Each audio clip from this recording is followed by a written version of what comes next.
Welcome back to the North Tonawanda Football Hall of Fame YouTube channel. I'm Ed Holinsky. Glad you could join us today.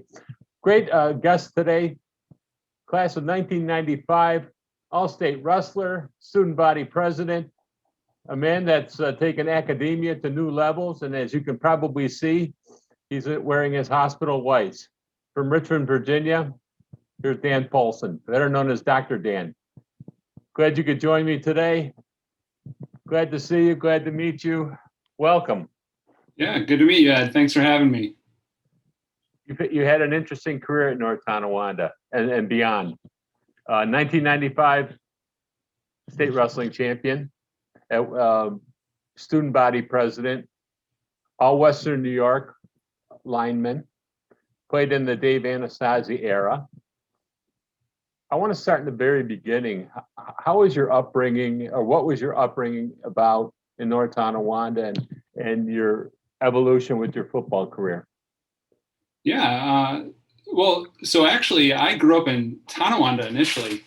My parents are both from families that have been in the Tonawandas for, since the early 1900s. My grandfather, Ferris Marone, owned a deli called Maroney's Deli over in Tonawanda.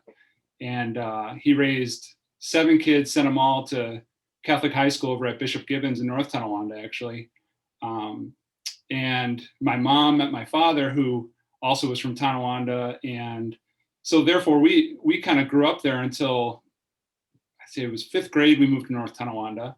And so Tonawanda is really where my roots are. I grew up kind of running down the Niagara River, jumping in, swimming every summer. Getting in all kinds of trouble, hunting through the woods out behind the Tonawanda High School. And so that's where I started out. And then moved over to North Tonawanda, like I said, in 5th grade. And, I'll back up a little bit. My mom and dad, they split really early. So when my dad left, my mom ended up taking us and moving us into the projects. So we started out at the bottom. We were in the Tonawanda projects growing up. My mom finally got some HUD grant or something, and to use the grant, she had to go to North Tonawanda because that's where all the HUD houses were. So that's actually what brought me to NT was poverty. Was my mom just looking for a little bit better of a life for us, and so I grew up in NT from about 5th grade all the way up till I graduated high school. And North Tonawanda, I'll tell you what, Tonawanda was. It's a little bit more hometown, the feel is a little more hometown. It's a little bit smaller. I had a lot of family there, so everyone knew each other. NT was just tough blue collar. I mean, I probably got into more fistfights that first year moving to North Tonawanda in 5th grade than I had all my time in Tonawanda growing up as a kid. And that was probably the first kind of initiation in North Tonawanda toughness, and that tracked on to being an athlete in North Tonawanda, was learning how to get tough first. So, so I grew up in NT. I went to Lowry Middle School. Then we went over to Resel because we moved over another part of town. My mom married a guy, and he worked at Niagara Mohawk, Jim Galloway. And so we moved into a house on that side of town and started going to Resel in 8th grade, actually. And actually, my first foray into sports in North Tonawanda was football, freshman football. I think it was 8th grade you were allowed to start playing. And so at that time, I don't know if you ever met Carl Guidotti. Oh, yes. Yeah. So Carl Guidotti was the freshman coach, and I couldn't have had a better coach for the first time I played organized football. I mean, and I honestly, looking back, I don't know how he did it. For the most of the time that he coached that team, I'm pretty sure he did it alone. He was the only guy that was coaching us. I think he might have got a younger guy who helped with the line at one point. But he was tough. He was old school, the kind of stuff that Carl Guidotti would do is, and you could never get away with this now, but he would do stuff like, all right, we're gonna toughen up the return man. So what we're gonna do is I want everyone on the team to line up at that end of the field. And I want you, Tony, get down the other end of the field. And he would punt the ball to the poor kid and make him run against all like 50 of us. And that was how he toughened him up for the game. Yeah, I think you're right. I don't think you could do that these days. No, you wouldn't get away with that. But yeah. And then Dave So then I played 8th and 9th grade freshman football in NT. And some guys would go up to JV in 9th grade, but the talk on the street was kind of like, yeah, you might as well wait around, hone your skills with Guidotti, and then maybe Anastasi will pull you up early in 10th grade. So try that out. So I stuck around freshman football through 9th grade. And the next year, it's exactly what happened. Dave Anastasi saw I went from like 5'4", 150 pounds to like 5'10", 190 pounds over that year between my freshman and sophomore year. And he grabbed me and Jim Banis, a buddy of mine, and asked us to come up and try out, and ended up keeping us on after that first week of summer practice. Did you play much your sophomore year? I think he put me in like the last 3 plays of the TNT game after we were up by about 30 points. Fair enough. Yeah. When did your high school career take off? Was it your junior year or your senior year for football? It was definitely my junior year. My junior year, and I'll tell you what happened was my sophomore year, I was walking through the hallway and I heard this guy go, "Hey, Paulson," he yells out. I never heard this voice before. I turn around and my best friend, Ryan Ridzik, was standing next to Dan Fire. And he was a varsity wrestling coach. And this, 5'5" Italian guy comes over. He's like, "You're gonna wrestle. Practice starts today." And I was thinking, "Gee, who the heck is this guy?" Okay, sure, whatever. I wrestled a little growing up in Tonawanda. And so I ended up wrestling that year. I tried to quit like 10 times. He would never let me quit. He even would like call my house, come over to the house in his private car, say, "Come on, we're going to practice." And that was really the turning point. Honestly, it wasn't football in and of itself that made me a good football player. It was wrestling. Dan Fire and those guys teaching me balance and how to have good body control and really just how to be tough. I mean, we would spend a good 10% of our time standing in front of the garbage cans getting sick during wrestling practices. And it made football seem like a walk in the park. I mean, so I wrestled that year. Football, my junior year, I knew there was nothing that anyone could do to me on a football field that would hurt nearly as badly as a wrestling match. And that was when I really took off. I mean, we had this thing, I don't know if you ever saw it. I don't know if they use it anymore, but they had this thing called the chutes, and it was like 1-inch iron plumbing, that they kind of made like a cage basically out of. One guy would be inside the cage, another guy would be outside, and they would just have us, buck heads, see who would win, who would go down first, who would give up, linemen. And my sophomore year, I remember Mark Burke and all those big guys just knocking me through the back end of that cage. But after wrestling, it didn't matter who I went up against. I took the front of my helmet and I put it right between their eyes because I knew there was nothing that would hurt me as bad as wrestling. So, yeah, that was a real turning point my junior year after wrestling. So during the course of the season and games, you use your wrestling leverage to your advantage against your opponents. Yeah, 100%. I had built up my core strength so much, and people don't know this about football, that you can have 10-inch biceps, you can have big old thighs, you can be bench pressing 250 pounds 20 times. But if you don't have good core strength and good balance, it doesn't matter. You're gonna get lifted up and you're gonna be knocked on your tail before you know it. And wrestling really gave me that. Your senior year took off. You were named All Western New York, first team All Western New York football selection. How was it to play for Coach Anastasi during that period? Yeah, because the way Coach Anastasi ran it kind of like the old school. You'd have the general that was soft-spoken, behind the scenes kind of a guy, and then he would have his sergeants that would be either friendly or rough you up or whatever. But he was kind of a cerebral, soft-spoken leader. Really smart guy. You could tell that he was very intelligent. And so I think he was good at really organizing people, a good top-down leader, getting the right people to kind of be the face between him and the players, and it was not to say he wasn't friendly. He was very friendly. He would pal around with you once you earned his respect and you got old enough, there's a hierarchy.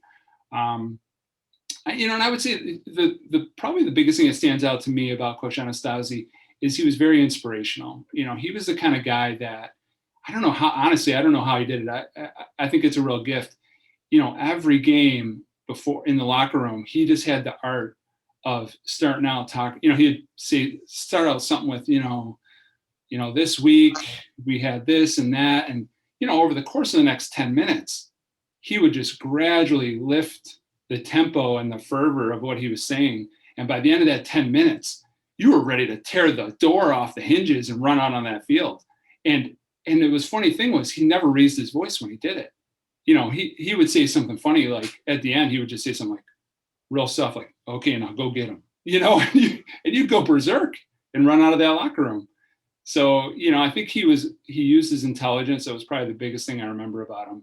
And he knew how to get inside the heads of his players to get the most out of them. What do you recall about those varsity years that you played? Any games that or teammates or opponents that stick out in your mind? I mean, it's been several years since you played. It's been you finished up 26 years ago. So yeah, a long time ago. Oh, geez. There's definitely. There honestly are players that I played with in high school that, for one reason or another, I thought they were just tremendous athletes. I'll just say that. There were guys like Dan Maines. Who else? Wally Wisniewski. Those are guys that came right before me. Mark Burke. A lot of those guys that I looked up to that were tough. Either I looked up to them because they were just super tough and they were willing to work hard, or because they were just so athletic. And I knew I was not nearly and never would be as athletic as they were. And then guys I played with, like Bill Block. I've lost touch with him. I wish I could find him again. But I'll tell you a story. Bill Block, he was a running back for us. You may or may not have heard of him. But he ended up coming to UB with me. And I got him to try out for the team. I got the coach. I told the coaches, I go, this kid's a really good athlete. You watch him. And they let him walk on. They invited him. The first day in practice, he went up against a wide receiver that we had, Drew Haddad. And Drew Haddad was drafted, I think, by the Bills. And he ended up playing for the Chargers for a little bit. But the first practice, Bill Block covered him. Bill Block shut him down every play.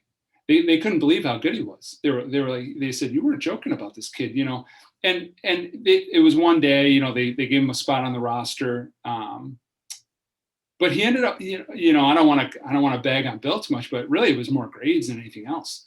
But that's what I mean. Like, there's people that I've played with throughout my career that for one reason or another, it didn't pan out, but man, were they good athletes. The names that I mentioned were guys, especially guys like Dan Maines and Wally Wisniewski and Bill Block. Those are guys I remember at NT. They were standouts, but gosh, if they had just the right path and the right timing and the right sense about them, they might have played in the NFL. Because I saw them go up against that talent and beat it. Being a Tonawanda kid, what were your feelings during the TNT games? Oh man, I don't know. There's maybe some teams like I've heard of, the Permian Panthers down in Texas, and the high school, notoriety of that. But North Tonawanda. And like I said, I started out talking to you. I grew up in Tonawanda. I was taught to hate North Tonawanda. And then I moved to North Tonawanda and I had family in Tonawanda. So there's all these dynamics that just added to it, even just the fervor and kind of the excitement that was already there for hundreds of years, or at least 100 years. So for me, especially, I just loved it. I soaked up every minute of it. I used to sneak into the TNT game in Tonawanda when I was a little kid. I would climb over the fence with my buddies, I have scars on my wrist from getting caught on the fence, sneaking in. And so to play in those games, oh man, it was, I'll never forget those days. The best days of my life, bar none. Your senior year, wrestling. Tremendous year. Read where Coach Fire made you stay on the mat longer with opponents. You were pinning guys too quickly. He felt that you didn't have enough mat time, and it was detrimental to your advancement. How did you feel about that when he said you can't pin the guy, you gotta work him some more? Yeah, yeah, I knew he was right, and I had so much respect for him. And the other thing that he did was he brought in old wrestlers that had graduated just a couple years before me, like Tim Fike and his brother. So he was a mastermind too. I mean, just as smart as Dave Anastasi, he knew how to get the most out of me. And so I didn't mind it. There were a couple times where, I felt like maybe I was toying with them and maybe their coaches were angry about it almost. But I think overall, I think I respected everybody I wrestled. And I think because of that, it came through. And I think overall it was a good strategy by him. You wrestled at the 250-pound mark, better yet known as the heavyweight division at that point. Became New York State champion, the first champion in North Tonawanda history. And that's a lot to be said on that because there were a lot of great heavyweights ahead of you. What does that mean to you being the first North Tonawanda state wrestling champion? It means a lot. It means a whole lot. I mean, those are the things that I tell my kids. I still brag about it to my son. Like, hey, you know who I am now. But I'm joking. We all do that with our kids. We tease them, when they're not doing their best. But yeah, it means a lot. And honestly, it probably means the most just because I knew where I came from. My uncles were all wrestlers in Tonawanda. My dad was a wrestler in Tonawanda. My cousin Dave Ensminger was a big star for Tonawanda wrestling. And so it made me feel like I was part of a tradition, winning the state championship, I think was almost more of an ode to my grandfather, my uncles, my cousins, all the family members, and then also Coach Dave and Coach Dan and their generations of family members who had wrestled. I felt like it was a capstone of all the work, all the effort, and all the community that had been built. And when I won the state championship, it felt just like that because my uncles were on the side watching. Dan and Dave, obviously were there, and Dan grabbed me, picked me up, and gave me a big hug at the end of the match. I have a picture of that on a shelf in my house. So it just felt like a capstone of a venture and a work that was done, that was laid, by everyone in my family and by my coaches and by my whole community. After high school, you went to UB. Did you have any other offers from other schools? And if so, what other schools were looking for you or wanted you? It was funny. The only other school that offered me was Syracuse, and it was their football and wrestling got together, and they said, "We want you to come. We want you to play football and wrestle." And to be honest, wrestling was so incredibly hard and so incredibly difficult that I knew that I just wanted to play football. And that's why I ended up going to UB. Because if I had gone to UB, they said, we actually don't want you to wrestle for that exact reason. We don't want you to split your time. And I agreed with that mentality. And it actually turned out to be a really good move because Syracuse, I think, dropped wrestling a year or two later. And so I don't know what would have happened in that circumstance if I would have lost half my scholarship or what would have happened. But ultimately, it turned out to be a good choice. At UB, you were a defensive lineman. They moved you at defensive end and then defensive tackle. There was also a story in the Buffalo News about you, that you were well respected and UB needed you on the defensive line. But there was a question about your academics or commitment to academics. Then all of a sudden, the switch got flipped, and then you became a 3.8 student in physical therapy, which is not an easy thing to do. What changed in your life for you to make that recommitment to education? Yeah, I thought about this a lot.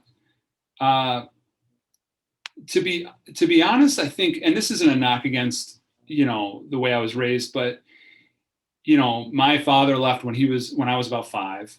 My mom, she's a fantastic lady, but order is not her strong suit. You know, keeping a schedule, you got to be here, you got to be there, that kind of thing.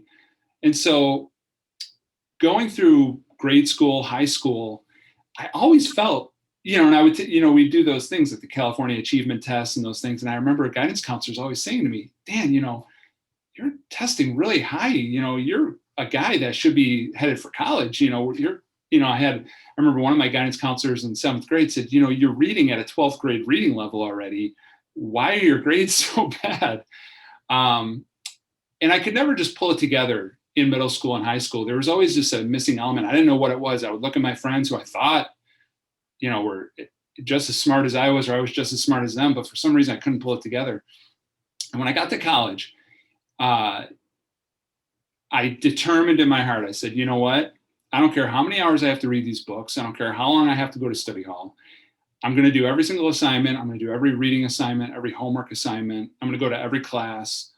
But on top of that, what facilitated it was we were given personal, guidance counselors who would make our schedules for us. And we were allowed to sign up for classes first because we were athletes and we had to be done with classes before 2 p.m. And then on top of that, we had a coach who said, every class, you're going to have a sheet, and I'm going to have you go up to your professor and have him sign it, and to show that you went to class every day. And then you're going to go for your first 2 years, you're going to go to study hall every evening after practice. And then in off season, you're going to go to study hall. So that kind of combination of me feeling like I really want to suck the marrow out of this experience. I know that I didn't get here because of my brains or because of my performance in the classroom. I got here because of sports. I need to take advantage of that. I was really determined to do that. The other part was the people and the structures around me gave me that structure that I needed that I never had growing up. And that combination of my desire to take advantage of the opportunity along with the strictness and the structure that was provided by the university ended up creating what happened, which was, like you said, I was able to get the A's. I was able to do well on the exams and study for different tests. And there was also one class, there was this one class called Methods of Inquiry. And it basically, every athlete on the football team was required to take it. It basically taught you how to study. It was a 1 credit hour class and you had to go. The lady was a genius. She taught every student, this is how you dissect notes. This is how you outline a book chapter. And so I had actual tools that were given to me, like, this is how you're a student. And I think a lot of the kids that I point to in high school, I think they just had parents that knew how to do that. I think, there's nothing you can do about desire. There's nothing you can do about making somebody, I can give someone all the tools, all the study halls, all the special classes and early ability to sign up for classes that I can give them. But if they're not willing to do the work, if they're not invested, it's not going to happen. It's not going to happen for them. But if that is there, like it was for me, I wanted to take advantage of it, and that was real. If that structure is put in place for a student like that, there's no limit to what they can do. After you get your bachelor's at UB, down the road you get a master's from UB in physiology. You're thinking, okay, most people would have stopped, but no, you didn't. I probably should. No, then you went to Texas Tech University and you got a doctorate in rehabilitation science. Why the continuance with your education, where you could have made probably a great living as a physical therapist? Yeah, I think I just have a love affair with learning, to be honest. My wife probably wants to kill me for it because, after I did that PhD, I decided I was a professor for a few years and I decided to go back to medical school. And so I ended up applying to medical school in Syracuse and earned my MD after my PhD. So, I mean, why? Everyone the old cliche is, I love helping people, which is true. As a professor, I always loved standing in front of the classroom. That was my favorite part. Dissecting a human body, teaching students things about how the human body worked and how it functioned that they didn't know before. Opening windows and doors to them the way they were open to me. I loved that. And then the key that turned for me for medical school was probably the combination of I just needed a new challenge, and I wanted to do something that, again, I knew would help someone. I felt like there's no way that I could kind of use my leanings and my interests better than becoming a physician. And so that's what led me to that. Amazing. Now you moved from Syracuse and now you're in Richmond, Virginia. Yeah. And with your whites on, you're actually on duty right now tonight. So I appreciate the time. I mean, it's not often that you can get a doctorate and you're not going to have a copay. That type of situation. Sorry, poor joke, but no, it's great. It's just one of those things right now. What did you bring from your North Tonawanda days that were constant and you still apply to your life today? I think that growing up in North Tonawanda, there's something about, if you grew up in the Tonawandas, it's a real life, and what I mean by that is I heard, who was it? Ray Corzelius talking the other day, and he talked about the culture, the blue collar culture of North Tonawanda and the Tonawandas in general. And I think there's a combination there. I moved to North Tonawanda in 5th grade, fist fights, running around out with my friends till the lights came on, that kind of stuff. That understanding of life is real, and if anything you want, you got to go and fight for it. You got to go and get it. That's what it's like growing up in the Tonawandas. This isn't an upper middle class town where parents are paying for their kids to go be personally coached and all these other things. It's a town where if you want something, you got to go and fight for it, because no one's going to hand it to you. No one's going to hire a special coach for you. And the kid next to you is just as hungry, and he's going to take your lunch too. So I think that kind of grittiness, that hard work mentality, that no one's going to push you. You got to push yourself. If you want it, you got to go for it, is probably the number one thing I got out of Tonawanda, North Tonawanda, growing up through North Tonawanda football. There's a lot to be said for being picked on when you're growing up. I mean, getting picked on and teased by the older players on the team, it toughens you up, and I think one of the worst things that happens nowadays is when we protect kids too much, so the short answer is I think it just toughened me up. And I think, even today, tonight I'm working. I don't mind working. Work is a privilege. Work is going to open doors for me. It's an opportunity. And so working hard, I don't think I'll ever grow weary of that. I think growing up in North Tonawanda and playing football there, really, that's what it did for me. 2004, you were elected and inducted into the North Tonawanda Football Hall of Fame. What does that mean to you to be inducted into the NT Hall of Fame? It's one of those things where it's a huge honor, and you get that imposter syndrome a little bit. You grow up in NT, you hear about John Chisera being an All-American, and going to the University of Houston, and hear about I think his Leaper. Was his first name John Leaper? Was it John Leaper? Yes. Yeah, and John Leaper. It's funny. I think the first time I met him, he was working for UPS, and I remember somebody pointing to him, going, "You see that guy? That was the greatest lineman that ever played at NT." And I remember looking at his calves, and they were as big as my head. He just had the most muscular guy I ever saw in my life. So all that to say, it was wonderful being inducted. And I understand why people wanted me to be in that Wall of Fame. But at the same time, it was very humbling. It sounds kind of fake to say that, it's humbling, it's an honor, but this is very humbling. But it is very humbling because it was the first time I understood that getting an honor can actually be humbling, because you think about, am I even as good as these guys that they haven't inducted in yet? You know what I mean? And, but overall, it's just a huge honor. I mean, to be able to go back to my hometown, walk through the hallway of North Tonawanda High School and show my kids that, which I've done.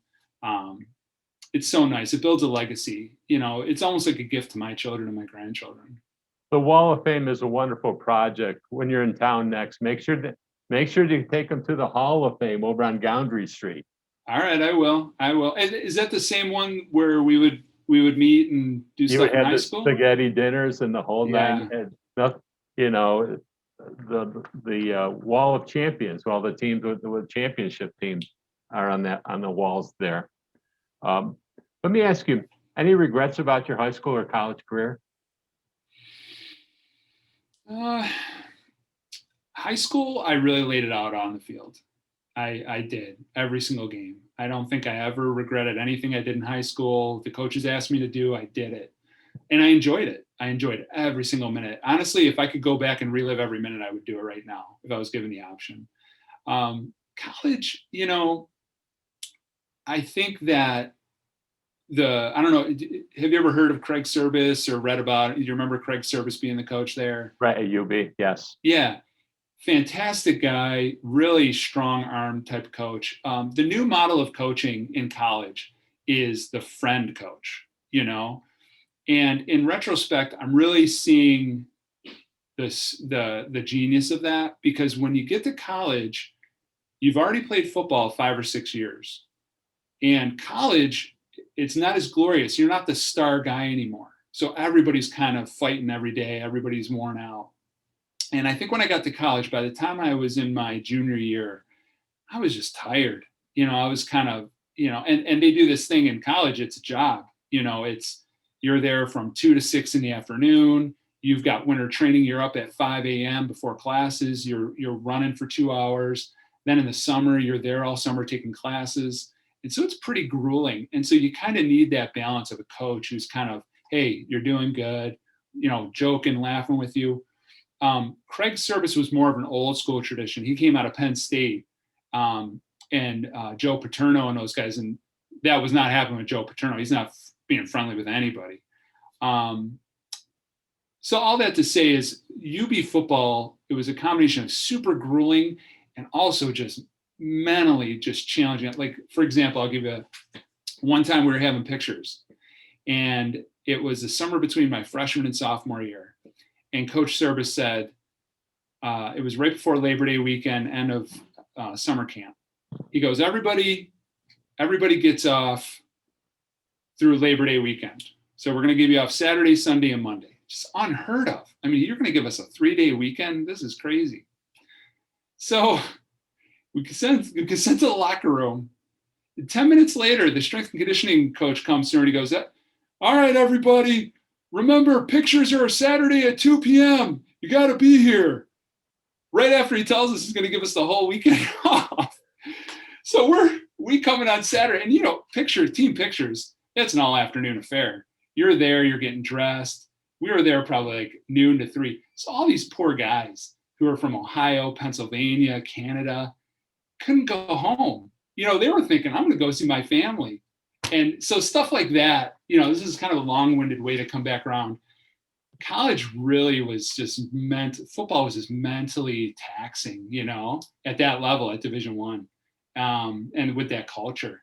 And so by the time my senior year, probably the one thing I regret was I was ready to just be done. Like my senior, I still worked hard. I had that ethic from North Tonawanda that you do your best, but mentally, I wasn't there, I was there probably like 85% mentally. I did everything they asked me to do, but I had lost that kind of edge where I just wanted to kill the guy across from me. You know what I mean? I had gotten to that point where I was like, I kind of just want to go to graduate school now. So that's probably the only regret I have is, and I don't know how I would change that, honestly. Maybe I'd go back and talk to myself and say, hey, you're going to regret not, tuning in your senior year. So make sure, you give yourself a rest or something. But yeah, other than that, no regrets from North Tonawanda. Nothing I did ever there. And honestly, nothing from UB. I mean, every minute that I put in there has resulted in great rewards in my life. And so it's been great. One final question. We talk about a lot of different things. What would you like to talk about that I haven't asked you? I think the only thing I would say is that I don't know if there's anything I would have you ask me other than I would say, I hope that, and I haven't been to Tonawanda, North Tonawanda in about a year. I haven't really lived in that town in a while. But I would say I want to encourage, actually, this is what I would like to say. I want to send a message of encouragement to people like Coach Tom, Rick Tom, and all those people who are the real honest to God heroes of Tonawanda and North Tonawanda athletics. Everyone from the athletic director down to the coaches who give their time, guys like Ray Corzelius who would work 3 jobs, being a teacher during the day and then sticking around to coach. I would just encourage them that, what they're investing in is the future of, and it sounds like hyperbole, it's the future of our country. I mean, there's a lot of kids out there like me who their dad left, they got cousins who maybe died from drug overdoses, stuff like that, coming out of really hard situations. And people like Ray Corzelius, Coach Anastasi, Dan Fire, Dave Fire, Carl Guidotti, these tough-nosed, loving guys. Without them, they might not have a guy in their life who's older to show them, hey, this is how you do it. This is how life is done. This is what integrity is. This is what it means to stick to the truth. This is what hard work is, and this is how it pays off. And I would just like to encourage them because they're the real heroes of my life and my story and really of North Tonawanda today.